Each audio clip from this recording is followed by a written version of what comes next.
तो गाइस यहाँ पर आप देख सकते हो मैंने किस तरीके से छोटे छोटे से चार्ट्स बना रखे हैं, ताकि अगर आप इसको जूम आउट करोगे तो ये मेरा 2 पेज के अंदर पूरा प्रेजेंट कंप्लीट है। आप एक बार मैं आपको दिखाता हूँ जूम करके इस तरीके से। इसमें थोड़ा एक्चुअली क्या है, फोटो क्लैरिटी नहीं आ रही है। जैसे पार्डनिंग पावर है, तो पार्डनिंग पावर आप सिर्फ और सिर्फ इतना देखें, सिर्फ और सिर्फ इतना, ये जो बॉक्स है ये प्रेसिडेंट की पार्डनिंग पावर्स हैं। वो कोर्ट मार्शल में भी कर सकता है, डेथ सेंटेंस में भी कर सकता है, और जो punishment against the union government, तो पार्डन, कम्यूटेशन, रीमिशन, री अलग पढ़ना है, मिशन अलग पढ़ना है, री स्पाइट अलग पढ़ना है, डिप्राइव, तो अलग अलग मतलब जो भी है। जैसे कम्यूटेशन इक्वल्स टू सब्स्टिट्यूशन, बहुत ही शॉर्ट के अंदर लिखा हुआ है, मतलब बड़ी सजा को छोटी सजा कर देना, मतलब डेथ वाले सेंटेंस को 10 ईयर जेल कर दिया, मतलब बहुत ही क्रिप्स छोटे नोट्स हैं ये, ठीक है। नेक्स्ट पेज पे चलते हैं। बस मैं आपको एक ओवरव्यू दिखा रहा हूँ किस तरीके से नोट्स बनाने चाहिए, ठीक है। जैसे कि ये फाइनेंशियल पावर हो गई प्रेसिडेंट की, ठीक है, मतलब ये सिर्फ इतने के अंदर ही फाइनेंशियल पावर इतने बॉक्स के अंदर कंप्लीट है। उसी तरीके से आप यहाँ पर देखोगे, मैं यहाँ से इसको रब करता हूँ, चलिए थोड़ा लिखा गया, यहाँ पे देखो, ये प्रेसिडेंट जो ऑर्डिनेंस लेकर आ सकता है, तो वो या तो एक हाउस या फिर दोनों हाउस, ये दोनों कंडीशन है, नॉट इन सेशन, इतना शॉर्ट में लिखा हुआ है। और किसके एडवाइस पर लिखा आएगा, advice of council of ministers. ये इसकी कोई डिस्क्रिटरी पावर नहीं है, मतलब अपने आप से लेकर नहीं आ सकता, जब काउंसिल ऑफ मिनिस्टर्स को एडवाइस करेंगे तभी लेकर आ सकता है। और दूसरी बात, अगर आप मेरे ध्यान से एरो देखोगे ना, ये देखो एरो का सेंट इधर है, मतलब ये इसको ऑर्डर दे रहा है, ठीक है। हर एक चीज़ का यहाँ पे मतलब है। क्या इस पर जुडिशियल रिव्यू लेकर आया जा सकता है, यस, कैन बी, मतलब चैलेंज इन कोर्ट, इसको कोर्ट में चैलेंज किया जा सकता है, इसलिए मैंने जुडिशियल रिव्यू को केवल JR इस तरीके से लिखा हुआ है, जो कि आर्टिकल 13 में आता है, ठीक है। इसी तरीके से अगर समझो रीअसेंबली हो गई पार्लियामेंट, फिर क्या होता है, अगर अप्रूव हो गया तो पास हो गया, एक्ट बन गया। अगर कोई एक्शन नहीं लिया गया, इस वाले ऑर्डिनेंस पे कोई भी एक्शन नहीं लिया गया, कब तक, 6 वीक, इंपॉर्टेंट है, तो रिजेक्ट हो जाएगा। अगर डिसअप्रूव हो गया तो ऑटोमेटिकली ही रिजेक्ट हो जाएगा। तो इस तरीके से नोट्स बनते हैं। मैं आपको सिर्फ और सिर्फ ये दिखाना चाहता हूँ कि नोट्स का बनाने का तरीका क्या होता है, ठीक है। यहाँ पे मैंने सिर्फ आपको यही चीज़ बताई है। और देखो, ये जो भी बच्चे CDS की तैयारी कर रहे हैं, चाहे वो CAPF असिस्टेंट कमांडेंट की तैयारी कर रहे हैं, चाहे वो FCAT की तैयारी कर रहे हैं, सभी के लिए आजकल जो एग्ज़ाम का लेवल है वो अच्छा खासा आ रहा है, तो सभी को अच्छे से पढ़ाई करनी पड़ेगी, बिना पढ़ाई के कुछ पॉसिबल नहीं है। तो मैं ये सब चीज़ें आपको ट्रिक के थ्रू याद करवाता हूँ। जैसे यहाँ पे एमरजेंसी देखो, एमरजेंसी पार्ट 18 में आता है, 352, 356 प्लस 4 कर दिया, 356 आ गया, प्लस 4 कर दिया, 360 आ गया। पहले में क्या लगेगी, इंडिया। ये एक्चुअली क्या, मैं इस तरीके से इंडिया को रिप्रेजेंट करता हूँ काइट की शेप में, जिसको नहीं पता है तो ये हो गया नेशनल इमरजेंसी। उसके बाद आती है अगला क्या आता है, इंडिया के स्टेट आते हैं, तो स्टेट इमरजेंसी। उसके बाद फिर पैसे की बात आएगी, तो फाइनेंशियल इमरजेंसी। ये हो गया आपके आर्टिकल, याद हो गया याद। तो यही अगर FCAT में पूछेगा तो वो डायरेक्टली पूछ लेगा कि भाई मेरे को ये बताओ 352 आर्टिकल में क्या आता है, 356 में क्या आता है, 360 में क्या। मतलब मैं आपको सिर्फ और सिर्फ ये बताना चाहता हूँ यहाँ पर कि किस तरीके से पढ़ना चाहिए, ठीक है। 352 में प्लस 4 कर दोगे तो 356, यहाँ पे प्लस 4 हो रहा है, यहाँ पर भी प्लस 4 हो रहा है। एक्चुअली क्या है, पेन को थोड़ा पतला करते हैं। मतलब यहाँ से अगर आप यहाँ पर आए हो तो +4 हुआ है, और यहाँ से अगर यहाँ पर आए हो तो भी +4 हुआ है। तो ये चीज़ है, और ये इस तरीके से आपको थोड़ा सा अपनी कुछ ट्रिक्स बनानी पड़ेंगी याद करने के लिए। और अगर आप अपनी ट्रिक्स नहीं बना पाते हो तो कोई दिक्कत की बात नहीं है, मेरी ट्रिक्स याद कर लो, मेरी ट्रिक्स एज इट इज़ याद कर लो, बहुत मज़ा आएगा। और जब आप एग्जाम में क्वेश्चन देखोगे और करोगे तो चुटकियों से वो सॉल्व हो जाएंगे, ठीक है। तो इस तरीके से नोट्स बनाते हैं। देखो यहाँ पे आपको दिख रहा होगा, ये एग्जीक्यूटिव पावर्स हैं प्रेसिडेंट की, तो वो कमेटी बना सकता है SC की, ST की, OBC की, इंटर स्टेट काउंसिल, ठीक है। यहाँ पे आर्टिकल भी लिखा हुआ था, एक्चुअली वो जब स्कैन किया गया है ना, तो मतलब वो आया नहीं है कंप्लीटली। जो इंटर स्टेट काउंसिल होती है, ये होती है आर्टिकल 263 के अंदर, ठीक है। तो फिर ये अपॉइंटमेंट किस किस का करता है, कैग का, ठीक है, PM का, मिनिस्टर्स का, ठीक है, ये वो हो गया इलेक्शन कमिश्नर्स का, ठीक है, ये चीफ इलेक्शन कमिश्नर हो गया, अटॉर्नी जनरल UPSC का चेयरमैन जो होता है, और जो उसके मेंबर्स होते हैं उनका, और फाइनेंस कमीशन का, मतलब ये सब इसके अपॉइंटमेंट्स हो गए। तो इस तरीके से छोटा छोटा जो आर्टिकल जहाँ पर इंपॉर्टेंट है वो वहाँ पे मैंने गोला बना के लिख दिया। तो इस तरीके से अगर आप याद करोगे, जैसे कि अभी शेड्यूल एरिया और शेड्यूल ट्राइब के ऊपर वो हो रहा है, तो वो केवल प्रेसिडेंट की क्या है, वो एग्जीक्यूटिव पावर है कि वो किसी भी एरिया को शेड्यूल एरिया डिक्लेयर कर सकता है। तो इस तरीके से अगर आप एक चार्ट बना के उसकी सारी पावर्स, मिलिट्री पावर में क्या क्या होता है ये, और ये अपॉइंट करता है, और जो भी डिफेंस के चीफ होते हैं उनको अपॉइंट करता है। ये वार और पीस, याद रखना, वार और जो पीस होता है यही इसी के डिक्लेयर करता है किसी भी कंट्री के साथ, कि किसी कंट्री के साथ हमारा वार चल रहा है, इंडिया का किसी कंट्री के साथ वार चल रहा है कि नहीं चल रहा है, वार है या फिर हम उसके साथ पीस में हैं, ये कौन डिसाइड करता है, प्रेसिडेंट। ये प्रेसिडेंट डिक्लेयर करता है, डिक्लेयर, ठीक है। और ये सुप्रीम कमांडर होता है डिफेंस फोर्सेस का। और P के ऊपर जो मैं इस तरीके से ऐसे एरो लिखता हूँ, इसका मतलब प्रेसिडेंट होता है। तो अपनी छोटी छोटी आपको ट्रिक्स बनानी पड़ेगी जिस तरीके से आपको ये याद हो। जय हिंद दोस्तों, वेलकम टू डिफेंस स्पेक्ट्रम। तो आप सबका स्वागत है, बहुत दिनों बाद आप सभी से मुलाकात हो रही है। तो गाइस, FCAT का भी एडमिट कार्ड आउट हो चुका है और CDS का भी आ चुका है, दोनों का आ चुका है। FCAT के मेरे ख्याल से 15 दिन बच रहे हैं आपके पास, और CDS के लिए 20 दिन बच रहे हैं अप्रॉक्स। मैं मान के चल रहा हूँ 20 दिन बच रहे हैं, वैसे ज़्यादा बच रहे हैं, 22 के आसपास बच रहे हैं। आप ये मान के चलो 20 और 15 दिन। अब FCAT तो भाई निकल जाएगा 15 दिन में, 15 दिन का ही खेल है FCAT। और मैं इस तरीके से सीरीज़ लेकर आऊँगा FCAT के लिए अलग से, डेडिकेटली फ्री है, सब कुछ फ्री होने वाला है यूट्यूब के ऊपर। बस आपको वो वीडियो 2x 3x जो भी आप देखते हो फटाफट उसको कंप्लीट करो, क्योंकि द थिंग इज़ कि एग्ज़ाम क्लियर करने के लिए आपके पास शॉर्ट क्रिप्स नोट्स होने चाहिए। देखो मैं आपको एक चीज़ दिखाता हूँ, ये मेरे पॉलिटी के नोट्स हैं, दिख रही है, छोटी सी बुकलेट है, ये पूरी लक्ष्मीकांत का क्रक्स है ये। अब बोलोगे सर आप अपने नोट्स भेज दो मेरे को, मैं आपको पेमेंट कर दूंगा, ये वो, यार प्लीज़ ये मत करा करो बिल्कुल भी, ठीक है। मतलब देखो आप मैंने कितना छोटा करके लिख रखा है, आप एक बार देखो, दिख रहा है। मैं अभी आप इस वाली वीडियो के अभी स्टार्टिंग में शायद मैंने वो दिखा भी दिया होगा आपको, वो कट करके मैंने वीडियो आगे लगाई है कि किस तरीके से छोटे नोट्स बनाते हैं। तो ये शायद स्पीकर के हैं, स्पीकर ऑफ लोकसभा, मतलब टू द पॉइंट, मतलब एक ही चार्ट के अंदर वो आना चाहिए। अगर आपने वो वाली बात है, आपने कुछ पढ़ा और फिर पढ़ने के बाद आप उसको भी फिर पूरा एक कॉपी बना दी तो कुछ फ़ायदा नहीं होगा, ठीक है। इसी तरीके से मैं आपको कुछ ये वाले नोट्स दिखाना चाहूँगा, ये हैं ओशनोग्राफी के, ठीक है। अगर आपको दिख रहा हो तो अच्छी बात है।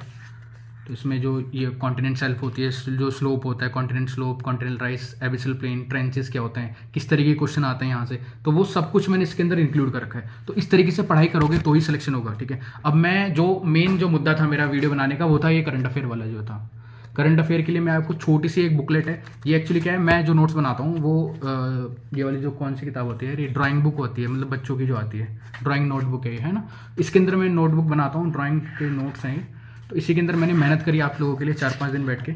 तो अभी मैंने पिछले 6 महीने का करंट अफेयर करने की कोशिश करी है, बट अभी तक कंप्लीट नहीं हुआ है। मैं आपके लिए क्रिप्स नोट्स लेकर आऊँगा, तो आप इसमें देख सकते हो, मतलब टू द पॉइंट, मतलब जो भी है, जो भी इंपॉर्टेंट है वो ही इसके अंदर चीज़ें मैंने इसके अंदर इंक्लूड की हैं। ऐसा नहीं है कि आपको कुछ भी पढ़ाऊँगा, जो भी एक्सरसाइज है टाइप वाइज आपको मिलेगा, ठीक है। तो ये आपको एप्लीकेशन पे मिल जाएगी फ्री, 9 रुपये का वो कोर्स है, ये सब फ्री है पीडीएफ, ठीक है। बस वो है कि एप्लीकेशन के जो चार्जेस वगैरह होते हैं ओनली 9 रुपीज़, वीडियो फ्री है। वीडियो आपको नई पीडीएफ नहीं खरीदनी, कोई दिक्कत नहीं, अपने हाथ से नोट्स बनाओ, कोई दिक्कत की बात नहीं है। तो अगर आप कोई इनको भी पढ़ लेगा तो भी सही है, और कोई इनको नहीं पढ़ पा रहा है, नहीं आ रही समझ में, मैं वीडियो लेकर आऊँगा, मैं ट्रिक के साथ याद करवाऊँगा। सभी को पता है मैं किस तरीके से याद करवाता हूँ ट्रिक के साथ, तो वो वाली चीज़ होने वाली है। तो अभी आगे हम क्या पढ़ेंगे इस वाली वीडियो के अंदर, मैं छोटा सा मतलब डेमो टाइप मान लो कि यार, और क्या बोल सकते हैं उसको, कि किस तरीके से पढ़ाते हैं, क्योंकि काफ़ी बच्चे पुराने हैं, वो तो जानते हैं भाई कि भाई ये जो बंदा है कैसे पढ़ाएगा, और जब पढ़ाएगा तो फिर मज़ा आ जाएगा, ठीक है। लेकिन जो बच्चे नए हैं उनको नहीं पता है, ठीक है। तो उन लोगों के लिए मैं बता रहा हूँ, शेड्यूल पढ़ाने वाला हूँ अभी, ठीक है। इसके बाद स्टार्ट करेंगे, तो जो भी है शेड्यूल किस तरीके से याद करने हैं, क्या सिक्वेंस है, ट्रिक व्रिक कुछ नहीं है, छोटा सा एक सिक्वेंस है, वो सिक्वेंस में हर चीज़ याद करोगे जल्दी याद हो जाएगा, ठीक है। तो चलिए स्टार्ट करते हैं विदाउट टाइम वेस्ट, और मज़ा आएगा। चलिए स्टार्ट करते हैं। तो गाइस अब हम पढ़ने जा रहे हैं कॉन्स्टिट्यूशन। थोड़ा सा सब्र करके बैठना, क्योंकि जो भी चीज़ें पढ़ाऊंगा वो एग्जाम में आएगी और वो याद हो जाएगी आपको। आज के बाद आपको कुछ भी अलग से कुछ पढ़ने की जरूरत नहीं पड़ेगी, ठीक है। देखो कॉन्स्टिट्यूशन, यहाँ से 2 ही क्वेश्चन आते हैं। एक तो ये वर्ड्स याद रखना, एक होता है एडॉप्ट, ठीक है, एक होता है एक्सेप्ट करना, एक्सेप्ट, एक होता है इनेक्ट। अगर वो ये 3 वर्ड दे रहा है कि एक्सेप्ट, एडॉप्ट और एक्सेप्ट, ये सीधा पूछेगा the constitution was adopted, accepted और इनेक्टेड, इस तरीके के वर्ड देगा। तो याद रखना डेट क्या होगी, 26 नवंबर 1949। कोई दिक्कत नहीं होनी चाहिए। लेकिन अगर वो ये वाला वर्ड लिख के दे देता है, अगर वो ये वाला वर्ड लिख के दे देता है इम्प्लीमेंट, कि वो इम्प्लीमेंट कब हुआ है, इम्प्लीमेंट कब हुआ है, तो याद रखना 26 जनवरी 1950। 99% बच्चे यहीं पर ही गलती कर देते हैं। तो अगर वो कॉन्स्टिट्यूशन को ये पूछ रहा है कि वो एडॉप्ट ये वाले वर्ड आता है तो ये वाली डेट आनी चाहिए, इम्प्लीमेंट पूछ रहा है तो ये वाली डेट आनी चाहिए। क्लियर, चलो ठीक है। अब जब हमारा कॉन्स्टिट्यूशन बना था तो हमारे कॉन्स्टिट्यूशन में कितने पार्ट्स थे बताओ, 22 पार्ट्स थे। अब कितने हो गए हैं, 25 हो गए हैं। ये नाउ अभी जो करंट में चल रहा है वो इधर मैं लिख रहा हूँ, ठीक है। अब उसके बाद हमारे आर्टिकल्स कितने थे, आर्टिकल्स थे हमारे 395 जब हमारा कॉन्स्टिट्यूशन बना था, ठीक है। और अब कितने हो गए हैं, 465 अप्रॉक्स आप मान सकते हो। अभी इसमें प्लस ही है, ठीक है, क्योंकि कुछ ना कुछ रोज अमेंडमेंट बिल्स वगैरह आ रहे हैं तो वो ऐड होते जा रहे हैं, तो आप इसमें प्लस लिख सकते हो, क्योंकि फिक्स नहीं है अभी, ये इंक्रीजिंग में ही है। जो लक्ष्मीकांत में लिखा है मैं आपको वो वाली चीज़ बता रहा हूँ। 8 शेड्यूल है और अभी शेड्यूल कितने हैं, 12, ये फिक्स है, ठीक है। तो अभी हम इस वाले टॉपिक के अंदर हम शेड्यूल पढ़ेंगे कि जो शेड्यूल है वो कितने हैं और उसको ट्रिक क्या है, उसको याद करने के लिए परमानेंट आपकी मेमोरी में वो 12 के 12 शेड्यूल इस तरीके से छप जाएंगे कि आज के बाद आपको पढ़ने की ज़रूरत नहीं पड़ेगी, ठीक है। तो आपको, मेरे को एक स्टूडेंट ने ही भेजा था, सर इस तरीके से याद कर लो, टीयर ऑफ ओल्ड क्या है ये।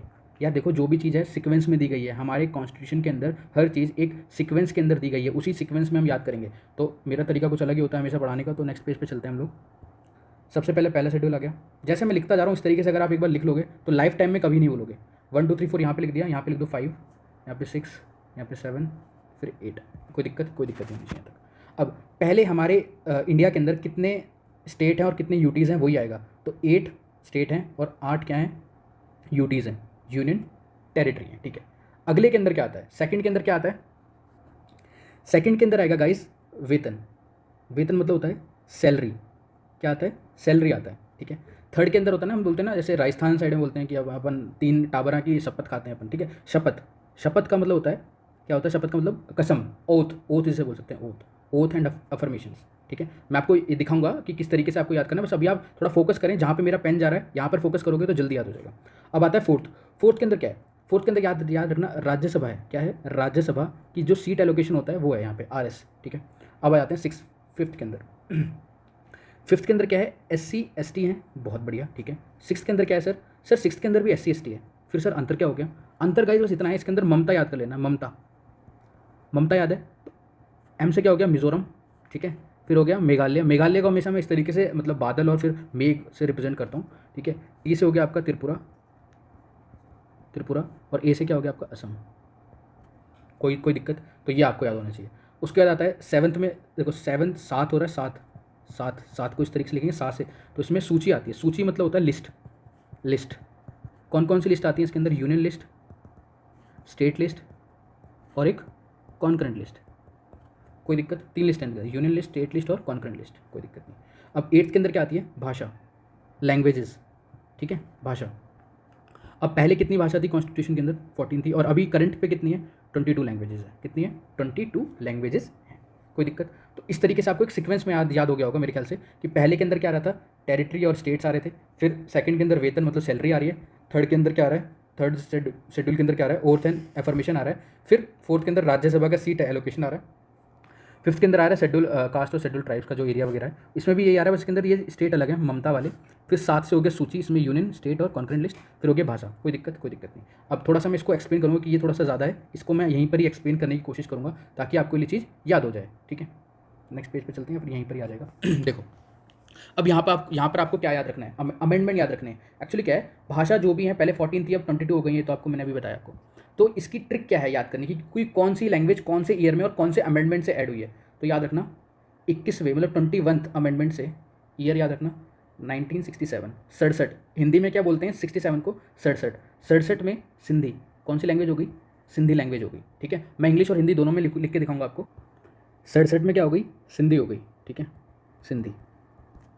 अब मतलब मैंने इस तरीके से याद रख रखा है, देखो 67 में सिंधी, 72 में नमक, 72 में क्या है, नमक, न, मैं और क्या है, नमक। अब न से क्या है, मतलब एन से, न से क्या होगा, नेपाली, ठीक है। यहाँ पर हिंदी में लिखूँ मैं, चलो अभी इंग्लिश में ही लिख देते हैं एक ही बार, ठीक है। ना से क्या हो गया, नेपाली। एम से क्या हो गया, मतलब माँ से क्या हो गया, मणिपुरी, मणिपुरी। और कैसे क्या हो गया, कैसे, कोंकणी। कोई दिक्कत नहीं होनी चाहिए, नेपाली, मणिपुरी और कोंकणी। तो ये हो गई 1992 के अंदर। और जो ये 92 हो रहा है, यहाँ पर आपको ये 92 अमेंडमेंट लिखना है अगले वाले के अंदर, 92 अमेंडमेंट, ठीक है। और ये वाला कब हुआ है, ये वाला हुआ है 71।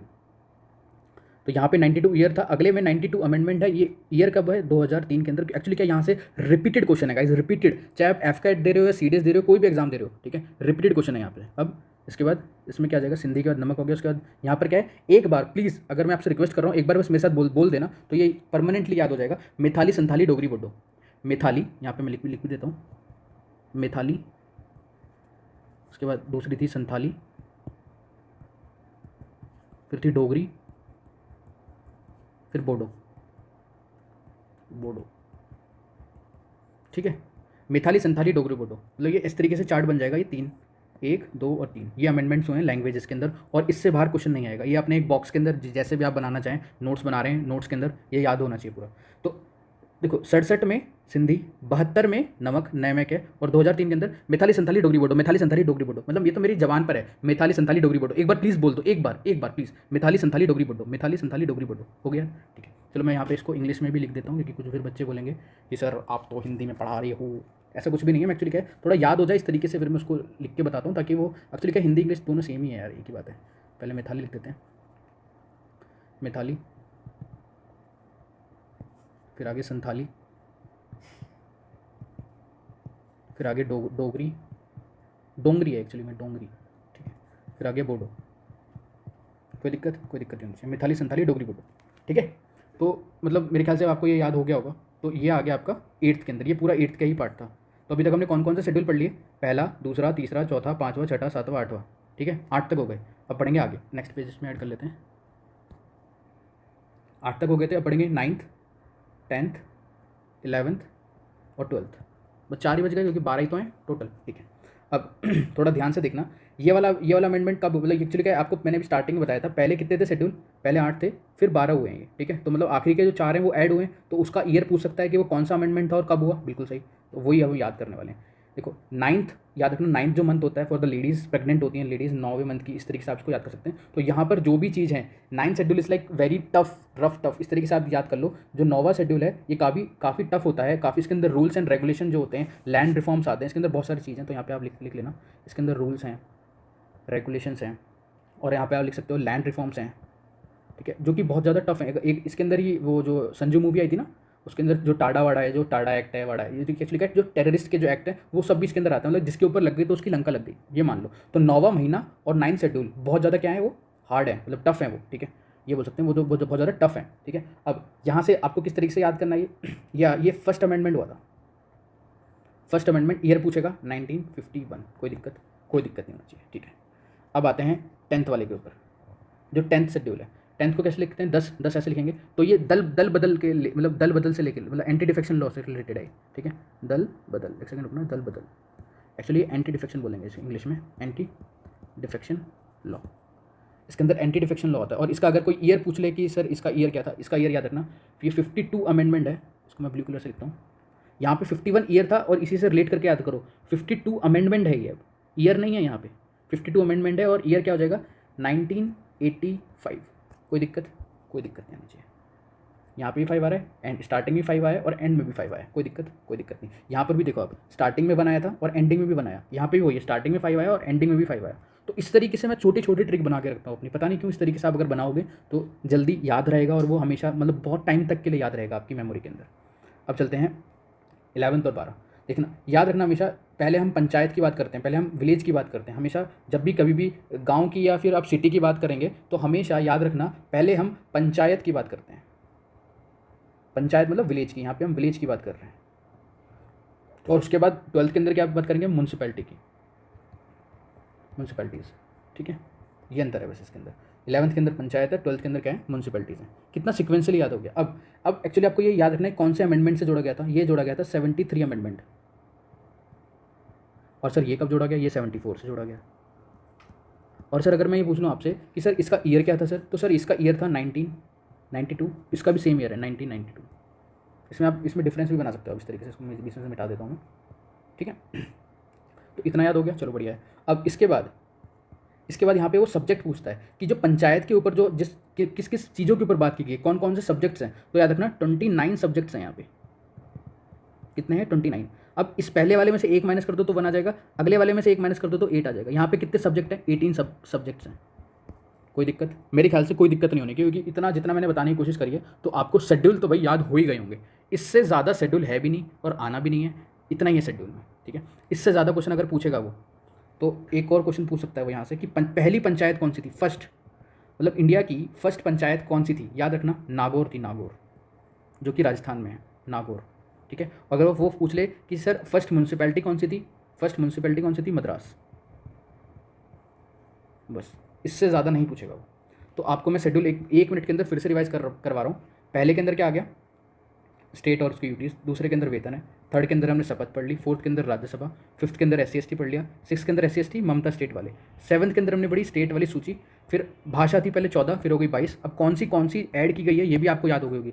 67 में सिंधी, 72 में नमक, नए में क्या, नेपाली, मणिपुरी और कोंकणी, और 2003 में मैथिली संथाली डोगरी बोडो। एक बार बोल दो, मैथिली संथाली डोगरी बोडो, याद हो जाएगी, ठीक है। उसके बाद 9th 10th 11th 12th। 9th में क्या था, 9th में था आपका अमेंडमेंट, फर्स्ट अमेंडमेंट 1951, और यहाँ पे 52 उसके अगला वाला, और यहाँ पे 5 आ रहा है तो लास्ट में 5 आएगा 1985, काम खत्म। यहाँ पे एंटी डिफेक्शन था 10 में, मतलब 10 मतलब 10, दल बदल, जो दल बदल वाले लॉ हैं, एंटी डिफेक्शन वाले लॉ हैं। और 9वें के अंदर मैंने बताया था 9वां महीना for the like 9 month for the ladies pregnant जब होते हैं तो बहुत ज़्यादा डिफिकल्ट होता है। तो उसी तरीके से जो 9वां शेड्यूल है उसके अंदर लैंड रिफॉर्म्स हैं, रूल्स एंड रेगुलेशन है, टाडा एक्ट है, तो ये वाले जो एक्ट्स हैं ये इसमें आ जाते हैं, ठीक है। इसके बाद आता है 11th 12th। 11th में क्या है, पंचायत है। 12th में क्या है, म्यूनसिपैलिटीज़ हैं। तो 11th में विलेज आ गया, तो 73 अमेंडमेंट 1992, 29 सब्जेक्ट्स। क्योंकि आप खुद सोचो, विलेज के अंदर जो सब्जेक्ट्स हैं वो ज़्यादा होंगे, ऑब्वियस सी बात है, विलेज के ऊपर हम ज़्यादा ध्यान देंगे, तो यहाँ पे सब्जेक्ट्स ज़्यादा हैं, यहाँ पे सब्जेक्ट्स कम है, तो एक एक कम कर दो। पहले वाले में से एक करा 1 आ गया, अगले वाले से एक कम करा और 18 मतलब 8 आ गया, तो टोटल यहाँ पे 18 हो गया, यहाँ पे 29। यहाँ पे पहली नागौर थी, यहाँ पे पहली मद्रास थी। तो ऐसे याद हो गया, मज़ा आया। ऐसे ही पढ़ने के लिए बोल रहा हूँ, इसी तरीके से पढ़ाई करोगे जल्दी हो जाएगा। तो अब मैं आपको एक चीज़ और बता देता हूँ, अगर आप यहाँ तक पढ़ रहे हो और यहाँ तक आप आ ही गए हो तो सभी के लिए ओनली इन 9 रुपीज़, 9 रुपीज़ में फ्री, पूरा का पूरा फ्री, फ्री मान लो यार, 9 रुपये कुछ भी नहीं होता, ठीक है। करंट अफेयर आपको मिलेगा ऑन डिफेंस स्पेक्ट्रम के ऐप के ऊपर, ठीक है। डिफेंस स्पेक्ट्रम का आपको ऐप मिल जाएगा, उसके ऊपर आपको ये पूरा का पूरा 9 रुपये में पूरा करंट अफेयर मिलेगा, CDS के लिए, एफकेट के लिए। और आपको वीडियोस तो यूट्यूब पे मिल ही रही हैं, बट आपको अगर PDF डाउनलोड करनी है तो, और नीचे ही आपको यहाँ पे टेलीग्राम का लिंक मिल जाएगा, तो आप उसको पक्का से पक्का ज्वाइन कर लेना, क्योंकि वहाँ पर भी मैं कुछ PDF वगैरह जो भी अपडेट है वो वहाँ पे मैं फ्री में डाल रहा हूँ, ठीक है। तो चलिए यहीं पर ही ख़त्म करते हैं, धन्यवाद।